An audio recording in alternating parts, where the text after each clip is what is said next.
Welcome to the Cabral Concept, where board-certified Doctor of Naturopathy, Dr. Stephen Cabral, shares with you exactly how you can reverse aging, take back your health, and live a life full of energy and passion, with new 20-minute episodes every single day to keep you healthy and engaged.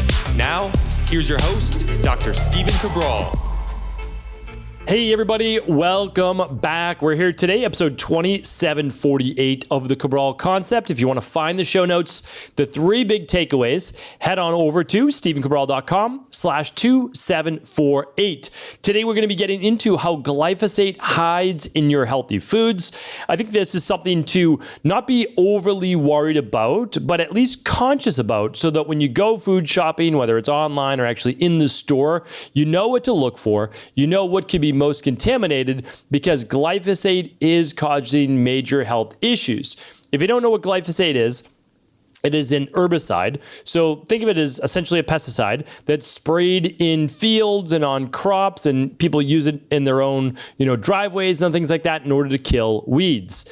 And it works really well. It's been used now for many, many decades. The problem is it starts to be contaminated into our food supply. The most common company using it right now is Monsanto and their Roundup. Roundup is supposed to be not allowed to be used for residential and only commercial, but that doesn't seem to necessarily be the case. And the big thing is it's being cross-contaminated with a lot of our healthier organic-based foods as well. So if you've never heard about this particular herbicide, glyphosate, 2.3 million pounds of it is actually sprayed every single year inside of the United States. When you think about that, that is almost 1 pound of this herbicide, this chemical, this toxin for every person in the United States. I mean, it's unbelievable. That's how basically ubiquitous it is. It's everywhere.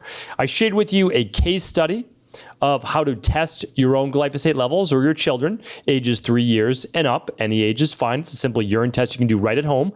I will link that up for you here today. I'll also link up the case study as to what the lab test actually looks like. You can find that at stephencabral.com/2748. So I'm not going to get deep into this. Glyphosate's been around since around 1960, 1964. It was used originally to descale, basically to clean boilers and pipes. So it binds to minerals such as manganese, zinc, cobalt, and it helps to basically take them off these big metal cylinders to clean them. About a decade later, in 1974, Monsanto filed this to actually be used as an herbicide to kill weeds in certain plants, because it works on disrupting what is called the shikimate pathway. And this actually destroys the, let's call it like the nervous system of the plant. It's not exactly that, but it's a metabolic pathway within the plant. And then they filed in 2010 a third patent to use on glyphosate as an antibiotic, which kills beneficial bacteria in the gut. So here's the thing. Since the late 90s, early 2000s, natural health practitioners have been saying glyphosate is bad for you because it works on plants' bacteria, and your microbiome is essentially that as well. So while it may not be toxic to the blood, at least at a certain dosage, we know now it has been proven as a carcinogen to cause cancer. They actually lost a multi-million-dollar lawsuit on that. But we've been saying for the longest time, if it works there, it very well could be disrupting the gut microbiome.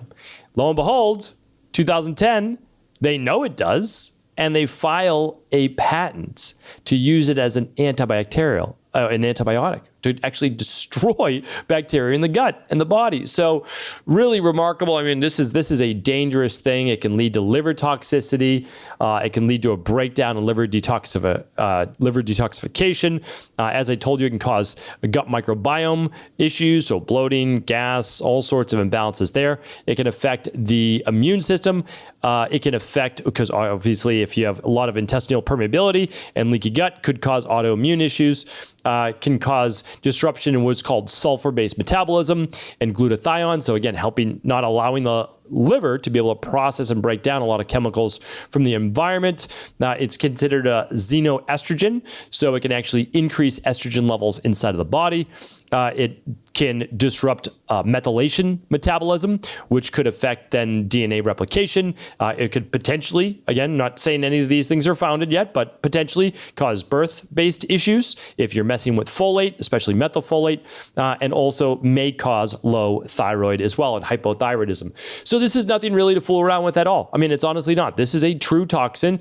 And unlike, let's just say like Teflon, right? Teflon, nonstick pans, super carcinogen, definitely tied to cancer. But you can stay away from that if you're not using nonstick pans, right? The problem with glyphosate is that it's really hard to not be cross-contaminated with it. So your job is just to know about the foods that it's most likely to show up on. And that's what I want to share with you right now. So I'm going to name some companies, which I almost never do. But I'm going to name them, and I'm not going to say necessarily that they're bad, all right? What I want to share with you is mainly the foods that they're in lawsuits now with because of high levels of glyphosate. Okay, so when we're looking at like the worst foods that could possibly be contaminated, it's usually always a grain-based product. Sometimes there's cross-contamination with dairy. Sometimes it's definitely on fruit and vegetables. So I'll talk about those in a moment. What you specifically want to watch out for, though, is GMO-based foods. Many GMO-based foods were actually created to be resistant. It's called Roundup resistance or Ready Roundup resistance. And how that works is that there can be huge planes flying over massive fields and crops. And they can spray as much glyphosate as they want.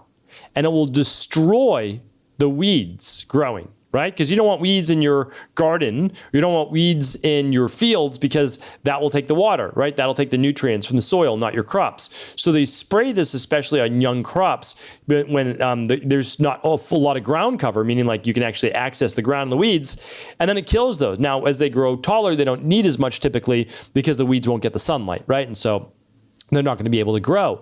But they spray it at massive dosages because these are genetically modified organisms. They're not even really foods anymore, right? Because they've been adulterated to not actually be the same chemical composition as, let's just say, corn, right? So you've got natural corn and then you've got genetically modified corn. And so the genetically modified corn could be sprayed with lots of glyphosate and it's not going to hurt the corn.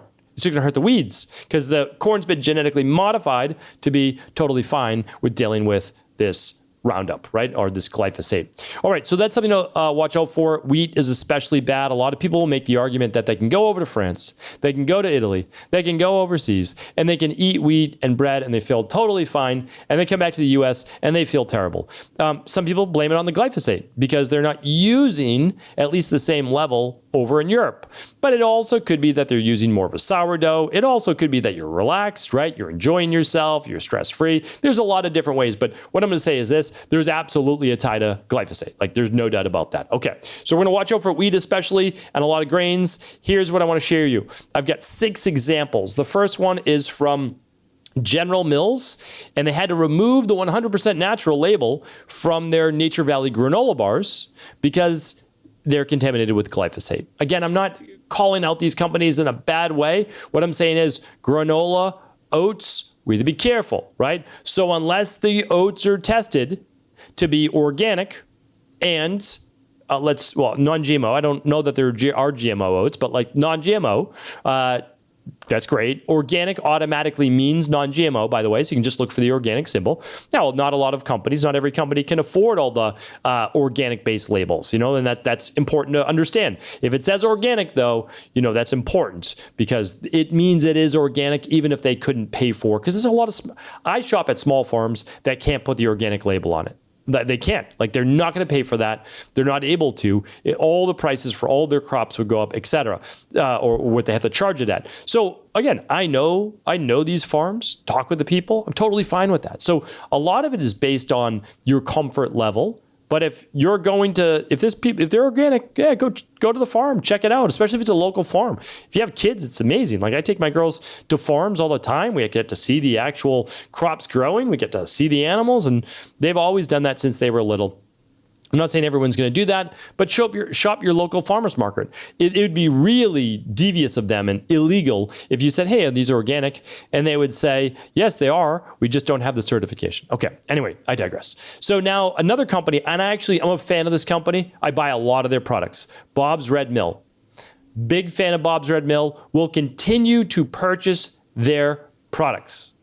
However, they have a glyphosate contamination issue with some of their products. So the gluten-free flours, if it doesn't say organic on it, some of them were contaminated with glyphosate. Again, I still purchase their products. I don't purchase the non-organic ones. So like if I'm buying, like for example, I buy their baking soda and things like that. They don't need to be organic, right? When I'm looking at grains or I'm looking at fruits and I'm looking at vegetables, I'm looking for the organic. So great company, has always done things the right way. I think they're an employee-owned company. But yeah, there's some issues. Cross-contamination. So you have to be careful, right? You have to be careful. Glyphosate can be cross-contaminated. All right, third one is Quaker Oats. So these are big name companies, right? Quaker Oats, glyphosate contamination, 17 of their products tested positive for glyphosate.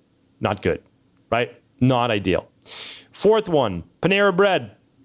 Panera Bread, in their breads and sandwiches, there was glyphosate. That to me is not shocking. They're not telling you that these are organic-based breads. Like that, they're not saying that. And so I'm not shocked that there's glyphosate in them. If the product was sprayed, and the crazy thing is this, a lot of times you've got glyphosate sprayed in the very beginning of crops, and then you spray them at the very end to actually dry them out at the end of the harvest, right before they're basically ready to be harvested, so they don't mold.